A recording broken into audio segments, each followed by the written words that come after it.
अच्छा, आज हम आपको अलग अलग लोगों की स्ट्रगल्स भी दिखाएंगे कि उन्होंने किस तरह जद्दोजहद के साथ अपनी ज़मीन ली, अपना घर बनाया, अपना अपार्टमेंट लिया। सो मेरे पास इस वक्त मौजूद है अफरीन फातिमा अपने बेटे आयान के साथ। इनके हस्बैंड की डेथ के बाद इन्होंने किस तरह स्ट्रगल करके अपने बच्चों के साथ घर बनाया। आइए अफरीन से जानते हैं। अस्सलाम वालेकुम अफरीन। वालेकुम अस्सलाम। कैसी हैं आप? जी ठीक ठाक। जी अफरीन, क्या है आपकी स्ट्रगल? बना लिया घर?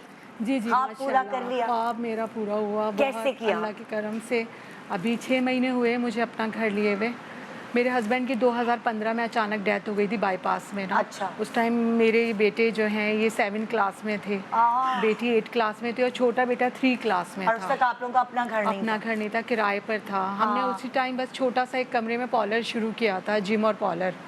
उसी किराए के घर उसी में? किराए के घर में एक कमरे में हमारी रिहाइश थी। वैसे आपके हस्बैंड क्या करते थे? प्राइवेट थे। अच्छा, प्राइवेट जॉब करते थे। जब जब उनकी डेथ हुई तो फिर एक इनकम तो आपकी खत्म हो गई हो गई। और 3 बच्चे जो पढ़ने वाली एज में। जी जी बिल्कुल बिल्कुल। बस वही कि अल्लाह पे भरोसा किया और किसी ने साथ दिया, खानदान वालों ने? आपको तो पता ही है कि कहाँ देते हैं, लेकिन ये कि मेरे वालिदैन ने मेरा बहुत साथ दिया। मेरे वालिद साहब की अल्लाह ज़िंदगी रखे, तो उन्होंने बहुत मेरे पे हाथ रखा, सर पे मेरे। और बहुत उन्होंने इस स्ट्रगल में उनका भी बड़ा हाथ है। अच्छा। तो फिर यही आपको पता है किराए के घर में एक कमरे का पार्लर था, वो आप रन कर रहे हैं? जी, एक कमरे। और आपको पहले से आता था पार्लर का काम? जी जी बिल्कुल। अच्छा। मैंने सीखा था तो आता था, लेकिन ये कि बिल्कुल ऐसे जैसे हस्बैंड चले जाते, बंदा बोर हो रहा है तो खोल लिया था। बिल्कुल। लेकिन ये कि अचानक अल्लाह ताला राहें दिखाने वाला है, तो जिम की मैंने क्लासेस ली। फिर जिम और पार्लर उसी टाइम बिल्कुल अर्ली स्टेज पे था। 2013 में मैंने खोला है और 15 की जनवरी में मेरे हस्बैंड की डेथ हो गई अचानक। तो उसके बाद समझ नहीं आया क्या करें। फिर आपको पता है आजकल का ट्रेंड के मालिक मकान ने बोर्ड वोर्ड भी हटवा दिए फ़ौरन ही। बहुत अच्छी खातून है माशाल्लाह, बहुत उन्होंने भी साथ दिया। लेकिन आपको पता है बिजली वगैरह के मसले मसाइल होते हैं। तो मैं बहुत रोई बैठ के। मैंने कहा अल्लाह बोर्ड भी हट गए, अब हमारे पार्लर में कौन आएगा? लेकिन वही है कि अल्लाह ताला देने वाला है, रिज़्क़ तो अल्लाह की ज़ात है। सही बात है। तो फिर क्या हुआ? फिर ये कि छोटे छोटे मसले मसाइल रहे बच्चों की तालीम में। फिर हमने अपने खर्चे समेटे। मैंने कहा अब एक कमरे का चाहे घर लूँ, लेकिन घर ज़रूर लेना है। तो बच्चों के अपने जैसे कि होता है ना, ब्रांड्स पहनना छोड़ दिए, बाहर जाना छोड़ दिया, बच्चों की तालीम को थोड़ा ट्यूशन हटवा दिया कि जहाँ से बचत हो सकती है। फिर बीसियाँ डाली हमने। अच्छा। बीसियाँ वगैरह डाली, मेरे वालिद साहब ने बहुत सहारा दिया। फिर एक घर बिक रहा था छोटा, जैसे 2 कमरों के पोर्शंस होते हैं ना, 2 नीचे और 1 ऊपर। अच्छा। तो फिर मैं वो ये हुआ कि कौन से इलाके में? हमें ये जाफर तैयार, मलीर जाफर तैयार। अच्छा, अच्छा, अच्छा। तो फिर वो पहले उन्होंने भी बहुत चीटिंग की। उन्होंने कहा 40 लाख का। वो मेन रोड का घर था। मैंने कहा पार्लर आइंदा बनेगा तो अच्छा लगेगा।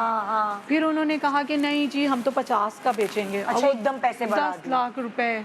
और मैंने सोचा अब क्या करूं। हमारे साथ भी ऐसे ही हुआ था, पता है। हम घर खरीद रहे थे, एकदम कितनी मुश्किलों से पैसे जमा किए और आखिर में उन्होंने 10 लाख रुपए बढ़ा दिए। हमारे साथ मैंने कहा नहीं नहीं भाई यासर नहीं ले सकते, क्या करेंगे? कहने का निदाब करना पड़ेगा, झाड़ो कहीं से, हम लोग झाड़ते हैं। मेरे वालिद ने फिर मेरा बहुत साथ दिया। उन्होंने बेटा मैं दूंगा ये पेमेंट आपको, आप लो।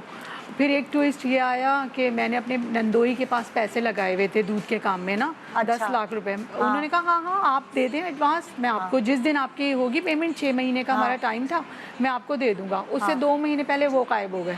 बहनोई नंदोई गायब हो गए, अभी तक गायब है वो। और वो 10 लाख का फिर डेफिसिट आ गया। फिर मैं बैठी रोई, अल्लाह ताला से दुआ की। फिर उस टाइम मेरे बहन भाई आगे बढ़े। अच्छा। सबने 2-2 लाख रुपए करके। लेकिन वो कर्जा तो कर्जा ही होता है। हाँ, खून के रिश्ते काम आते हैं, अल्लाह का शुक्र है। फिर वो डेफिसिट पूरा किया, घर लिया। अब वो घर तो ले लिया, लेकिन वो ऐसा नहीं था कि उसमें पार्लर खोला जाए। तो वो किराए पर दे दिया। बल्कि मेरा छोटा भाई तो उसको छोटा सा था, नॉर्मल सा घर है। वो तो ताजमहल कहता था, कहता है तो आपका ताजमहल है। मैंने कहा हाँ भाई तुम लोग कोई नजरों में ये जो भी हो, मेरी नजर में तो ये ताजमहल से भी बढ़कर है यार। अपना घर, क्योंकि छोटी सी जमीन भी होती है ना, तो वो अपना होता है। बिल्कुल, आपकी कील भी आपकी अपनी होती है। और पता नहीं अब क्या एक खास तौर पे एक औरत के लिए क्या अटैचमेंट होती है घर से। सही बात है। और उसमें हमने बहुत ज्यादा सफर किया ना।